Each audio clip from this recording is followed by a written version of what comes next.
क्योंकि अगर आप लोगों ने एक दूसरे से अगर वहां पे कांटेक्ट करने की कोशिश की, तुरंत पाकिस्तान आप लोग को पकड़ सकता। पकड़ा दोस्तों, बिलीव नहीं करने वाले हैं आप लोग। उसके बाद उसी टाइम वो रण के मैदान में दौड़ गया और जितने पाकिस्तानी थे सबके साथ अकेले जिस जंग में कूद गया।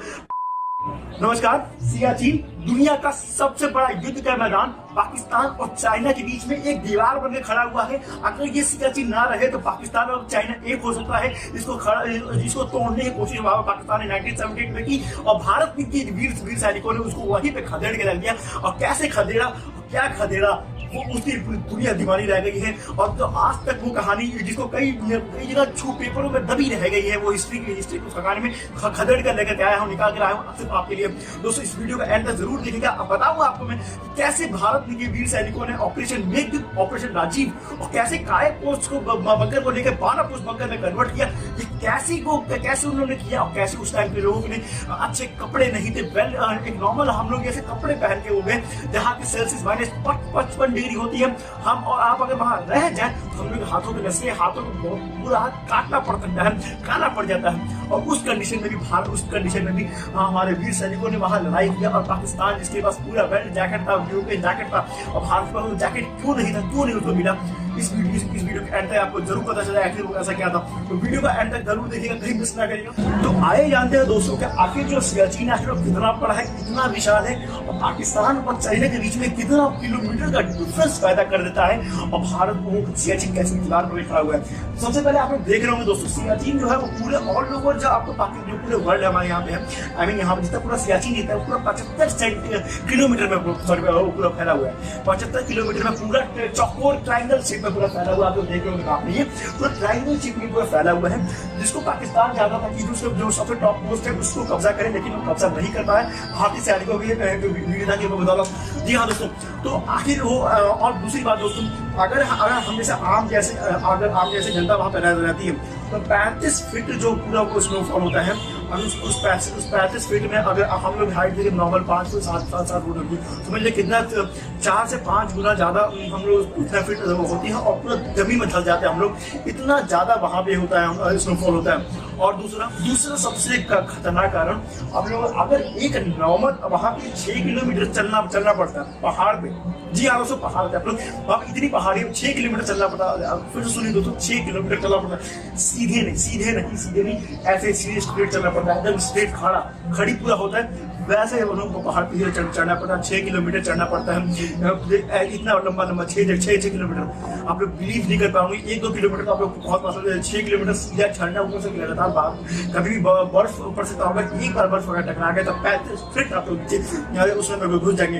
तो उसमें किसी भी नॉर्मल आदमी को बचने का संभावना नहीं होता है। वहाँ पे एक रेशियो भी, मरने का रेशियो भी है। सबसे पहले दोस्तों मैंने स्टार्टिंग में आपको वीडियो में क्लैरिफाई कर ही दिया था कि अगर वहाँ पे दुश्मनों जो वहाँ पे एक नॉर्मल हम लोग जैसे कोई भी आदमी होता है तो उसको खतरा अपने दुश्मन से नहीं है, उसको खतरा अपने उस लेवल का दुश्मन से नहीं है जिस लेवल का उसको खतरा अपने प्रकृति से। क्योंकि -55 डिग्री सेल्सियस में कोई आदमी वहाँ पे सर्वाइव कर ही नहीं पाता, बहुत मुश्किल होता है वहाँ पे सर्वाइव करना। और उस 1978 में तो उस टाइम उतने इक्विपमेंट्स थे भी नहीं, तो भारत ने कैसे ये लड़ाई जीती। जी हाँ दोस्तों, बहुत महत्वपूर्ण होने वाला है ये वीडियो।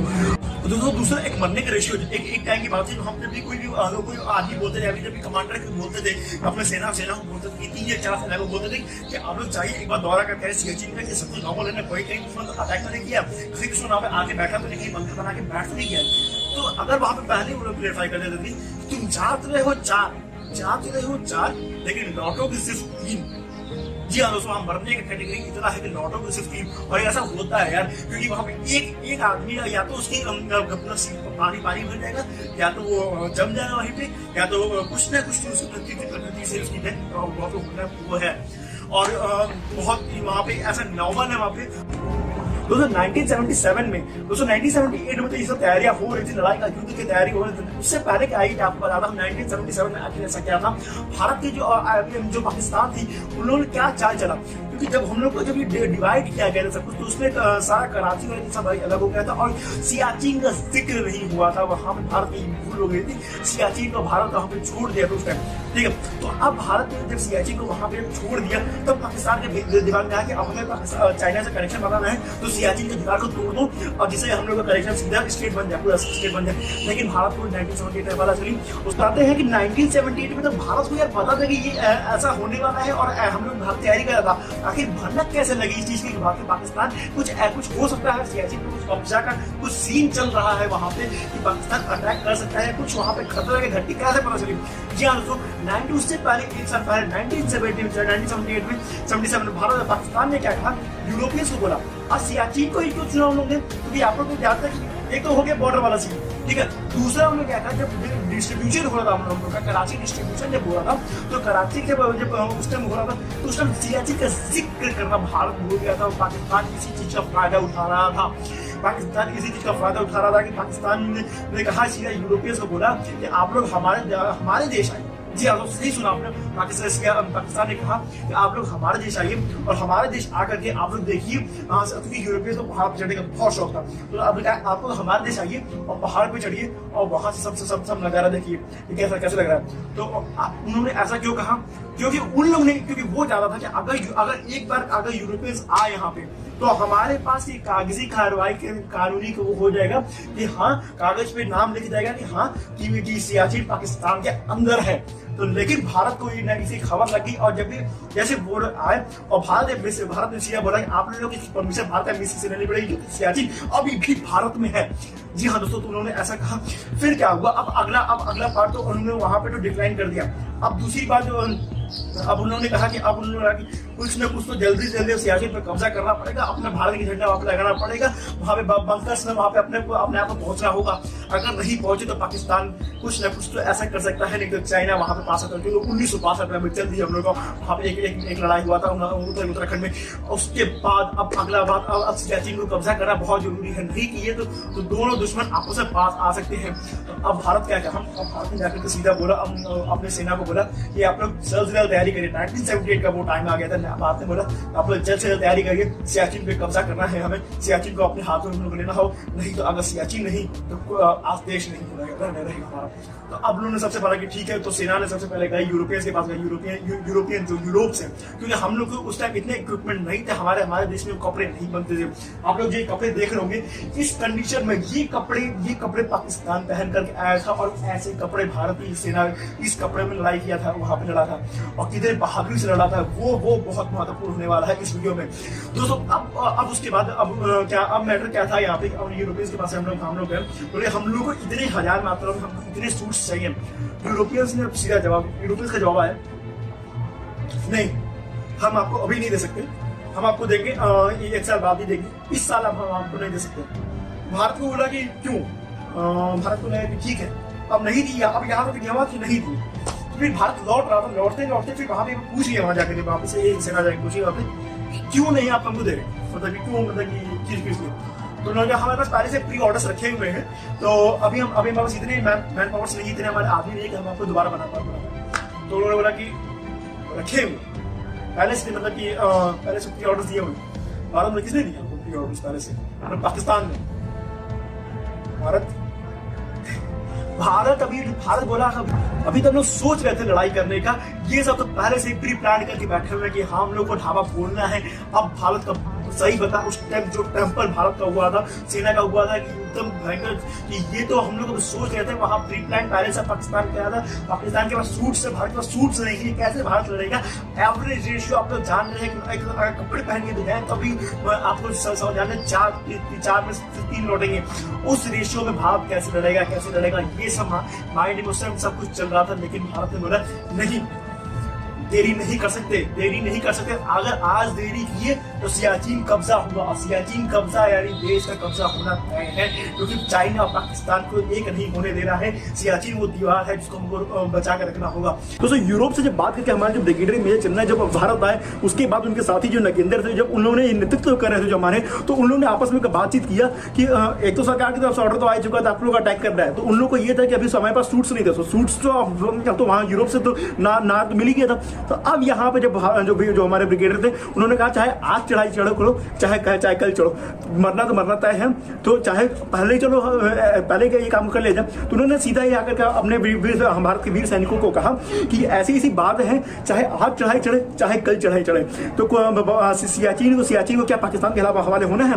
तो उसी टाइम जो फर्स्ट शब्द आया हमारे भारत के वीर सैनिकों का, आप बिलीव नहीं करेंगे दोस्तों, क्या वो शब्द था, क्या वो गोल्डन वर्ड्स जो उन्होंने बोला। और वो वर्ड्स नहीं थे दोस्तों, उसको अंजाम भी दिया है दोस्तों। उसके बाद जो हमारे ब्रिगेडियर चन्ना को उन्होंने बोला कि मेजर चन्ना साहब, हम आपको वचन देते हैं कि सियाचिन को पाकिस्तान के हवाले नहीं होने देना है, और अगर इसके लिए हमें अपनी जान भी कुर्बान करना पड़े तो हम कुर्बान कर देंगे।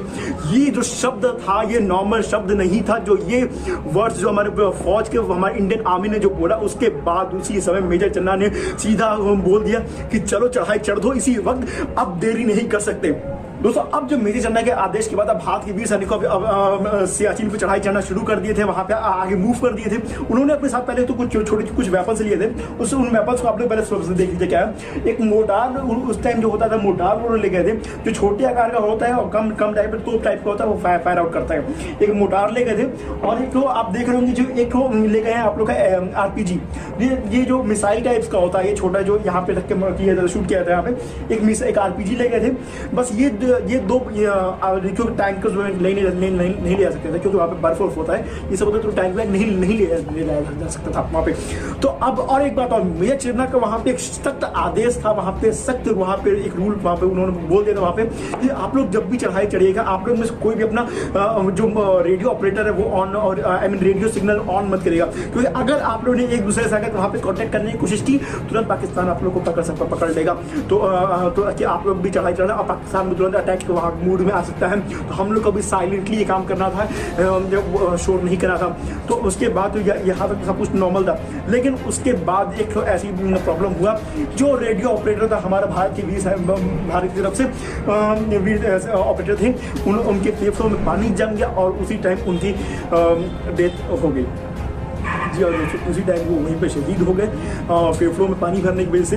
फिर दोस्तों जो हमारे रेडियो ऑपरेटर थे जो शहीद हो गए, जो वहाँ पे जो जिनके फेफड़ों में पानी भर गया था, फिर उनको वहाँ से उतारा गया, वो वापस उतारा जा रहा था, लेकिन उतारते हमारे एक जवान और जिनके फेफड़ों में पानी भर गया, और वो भी वहीं पे शहीद हो गए। उसके बाद दोस्तों, और आंधी तूफान क्या बताया दोस्तों, एकदम भयंकर लेवल का आ रहा था, एकदम भयंकर आंधी तूफान भी उस टाइम एकदम चरण सीमा पे अपने था। उसके बाद उसके 2 दिन तक दोस्तों भारत के जो सैनिक थे, उनके पार्थिव शरीर को अपने साथ रखे, और 2 दिन तक, जी हाँ, क्योंकि भारत का ये वसूल है कि हम चाहे कितनी भी बहुत चाहे खुद जान हमको अपनी गंवानी पड़े, लेकिन अपने जो हमारे पास जो साथी है हमारा, उसको हम अपने कहीं भी हम लोग छोड़ नहीं सकते थे। आप लोग समझ रहे होंगे दोस्तों मैं क्या कहना चाह रहा हूँ, कितने बड़े वर्ड शब्द हैं दोस्तों, ये ऐसे होते हैं हमारे भारत के वीर सैनिक, ऐसे होते हैं ये भारतीय दोस्तों। उसके बाद दोस्तों, जब उनके बाद 2 दिन तक हमारे वीर सैनिकों को अपने साथ रखा गया था। उसके बाद मजबूरन में दोस्तों, फिर जब ये सब खोला था, फिर भारत ने सोचा कि यार चाहे कितना भी हो यार, अपना फिर उन्होंने रेडियो सिग्नल ऑन करना पड़ा। जी हाँ दोस्तों, क्योंकि फिर उन लोगों ने लगा कि 2 दिन तक अब नहीं संभाला जा सकता, इससे ज्यादा और भी हो सकता है, एक्सटेंड हो सकता है, और हम अपने साथी को छोड़ नहीं सकते, उनके अपने साथी के पार्थिव शरीर को छोड़ नहीं सकते। उसके बाद दोस्तों उन्होंने रेडियो सिग्नल ऑन किया और कॉन्टैक्ट किया, जो हमारे अब इंडिया से कॉन्टैक्ट किया वापस। फिर उन्होंने हमारे चीता जो हेलीकॉप्टर है, फिर उनको सियाचिन की तरफ भेजा। जी हाँ, फिर उन्होंने उसको वापस भेज दिया सियाचिन की तरफ, हमारे जो हेलीकॉप्टर है, चीता हेलीकॉप्टर, उसको भेजा। उसके बाद दोस्तों, क्योंकि भारत को लगाना यार बहुत होगा तो क्या होगा, सीधा पाकिस्तान से लड़ाई होगी ना, पाकिस्तान को पता ही चलेगा ना, सीधा आंखों सामने लड़ाई होगी ना, छुपे लड़ाई नहीं होगी, अब सीधा आर पार की लड़ाई होगी ना। इसलिए दोस्तों अब सीधा एंड टू एंड एनकाउंटर का टाइम आ चुका था, और हेलीकॉप्टर अब रेडियो सिग्नल ऑन करके अब चीता हेलीकॉप्टर को बुलाया जा चुका है। उसके बाद दोस्तों जो हमारे चेतक जो हेलीकॉप्टर थे, और जो चीता, 2 हेलीकॉप्टर भारत ने भेजा वहां पे हमारे सियाचिन में 2 वीर सैनिकों को लेने के लिए। उसके बाद दोस्तों जब उनको सारे जो भी खान पान को जो भी था सामान, और जो भी इक्विपमेंट, जो भी सब कुछ देने थे सामान, वो सारे हेलीकॉप्टर से हमारे भारत के सैनिकों को वहां पे प्रदान किया जा चुका था। उसके बाद दोस्तों, लेकिन वही जो गलती हुआ था, वही भारत को खामियाजा क्या कहें, जो थोड़ा नेगेटिव पॉइंट भारत की तरफ से वो कहा जा सकता था, लेकिन वो भारत की तरफ से भारत जानबूझ नहीं किया, उसको मजबूरन में करना पड़ा, अगर क्योंकि भारत का ये वसूल है, और भारत अपने वसूलों का भी तोड़ता नहीं है। उसके बाद दोस्तों जो वही हेलीकॉप्टर सब सामान तो दे दिया, और वही जो रेडियो सिग्नल ऑन हुआ तो पाकिस्तान को इसके भनक लग गए। भनक क्या पता चल गया था कि भारतीय सैनिक आ रहे हैं और ये उनकी लोकेशन है, लोकेशन लेके सब कुछ पता चल गया। सारे सामान तो चेतक हेलीकॉप्टर और जो हमारे जो चीता हेलीकॉप्टर थे वो तो भारत को दे दिए, और उसके बाद फिर वो लोग वापस अपने यहाँ चले, वापस लौट गए। उसके बाद अब यहाँ से रास्ता बहुत कठिन होने वाला था दोस्तों बाकी भारत जाने के लिए, क्योंकि यहाँ से पाकिस्तान को अब उनकी लोकेशन नहीं पता चल गई थी। अच्छे कपड़े नहीं थे वो तो चले ठीक है, और प्लस आप लोग समझ रहे हैं लोकेशन पता चलना बहुत ही, पाकिस्तान के पास और सारे कपड़े अब तक आ चुके थे क्योंकि इतने टाइम हो गए थे, और प्लस यूरोपियन से उसके आधे से आधे सूट्स अब आ चुके थे। तो पाकिस्तान अब अपने पूरे सूट्स के साथ आ रहा था, और भारत के लिए प्रकृति का सामना करना प्लस पाकिस्तान का सामना करना, दो दुश्मन एक साथ आ रहे थे भारत के सामने। अब देखिए ये था, अब भारत कैसे लड़ाई करेगा, अपने आप को कैसे बचाएगा, प्लस दुश्मन को भी हराना है। बहुत खतरनाक होने वाला था दोस्तों यहाँ से आगे का सफर। तो हेलीकॉप्टर तो आई थी पहले जो पार्थिव शरीर को लेने के बाद, उससे पहले उन्होंने काम किया पहले ही, जो उनके पास हैवी जो आर्टिलरीज थे, जो भी आपको मशीन गन जो मैं आपको बताया था पहले, तो ये सारे मशीन को लेकर के सबसे पहले ऊपर पहाड़ियां है वहां पर उन्होंने भारतीय चेतक हेलीकॉप्टर और जो दूसरा चीता हेलीकॉप्टर, इसकी मदद से उसके जो ऊपर सारे आप लोग देख पा रहे होंगे, सारे जो पहाड़ों पे ये इन सारे पहाड़ों पे ऐसे सब फिट कर दिए हुए सारे आर्टिलरीज को। उसके बैकअप में रूप में एक वो आप लोग ये छोटा वाला देख रहे होंगे, क्योंकि इसको हेलीकॉप्टर से ले नहीं जाया जा सकता था, इसलिए इसको बैकअप सपोर्ट के लिए रखा गया कि अगर युद्ध का स्तर बहुत बड़ा होगा तो ये बैकअप के रूप में फिर ये छोड़ा जाएगा वहां पे। जो इसका नाम है हैवी आर्टिलरी, और उसका वो छोटा मतलब कि उसको कैरी किया जाता है इस वाले को, और इस वाले को कैरी नहीं किया जाता, हेलीकॉप्टर से कैरी नहीं किया जाता, इसे तो बैकअप के लिए रखा गया था। तो अब दोस्तों वहां पे ये सारी चीजें पहले चेतक हेलीकॉप्टर और आपके चीता हेलीकॉप्टर की मदद से वहां पे भारतीय सेना फिट कर दिया था दोस्तों। उसके बाद हेलीकॉप्टर्स की मदद से जब वापस सब कुछ आर्टिलरी को फिट वहां पे कर दिया गया, उसके बाद हेलीकॉप्टर को वापस भेज दिया गया। उसके बाद भारतीय सेना ने फिर धीरे धीरे कुछ दिन आगे चल करके एक टेंट ले गए थे भारतीय सेना, क्योंकि टेंट की वहां पे जरूरत होती है, तो वो टेंट बिछाए थे हर दिन वहां पे अपने टाइम वहां पे रुकते थे। तो ऐसे ही कुछ 4-5 दिन तक, कुछ हफ्ते तक ऐसे चलते रहा, कुछ टाइम चलते रहा। लेकिन एक उसके बाद बाकी लोग टेंट के अंदर रहते थे, और एक आदमी जो रहता था वो टेंट के बाहर ड्यूटी करता था कि बाहर कोई दुश्मन आ तो नहीं रहा, तो एक आदमी टेंट के बाहर ड्यूटी करता था और बाकी लोग टेंट के अंदर अपने सोते थे, सब करते थे। ऐसे शिफ्टिंग चेंज होती रहती थी वैसे टाइम 2-3 घंटे ऐसे शिफ्टिंग चेंज होती थी। तो उसी वक्त क्या हुआ, रात का समय था और अप्रैल का टाइम था वो, और रात का टाइम था। पाकिस्तानी सब उसी रात के टाइम पे वहां पे दौड़ पड़े, और अपने साथ वो लोग एक HMG मशीन को जो ये हैवी मशीन गन जो उसको कहते हैं HMG, ये गन लेकर के वो लोग वहां पे एकदम चढ़ गए सियाचिन पे। और उसके बाद भारतीय सेना वहां पे सो रही थी दोस्तों, भारतीय सेना वहां पे सब सो रही थी, और हमारा एक जवान वहां पे ड्यूटी कर रहा था, मेजर एक जवान हमारा ड्यूटी कर रहा था, उनका नाम था लांस नायक। जी हाँ दोस्तों, उसके बाद जैसे ही उसने देखा कि 26 पाकिस्तानी सब वहाँ पे आ गए थे, उसके बाद उसने बिना सोचे समझे, बिना किसी को उठाए, पहले तो सबसे पहले दौड़ पड़ा रणभूमि के मैदान में अपनी गन लेकर के, और क्या उस टाइम उसने सामना किया दोस्तों, बिलीव नहीं करने वाले हैं आप लोग। उसके बाद उसी टाइम रण के मैदान में दौड़ गया, और जितने पाकिस्तानी थे सबके साथ अकेले जंग में कूद गया।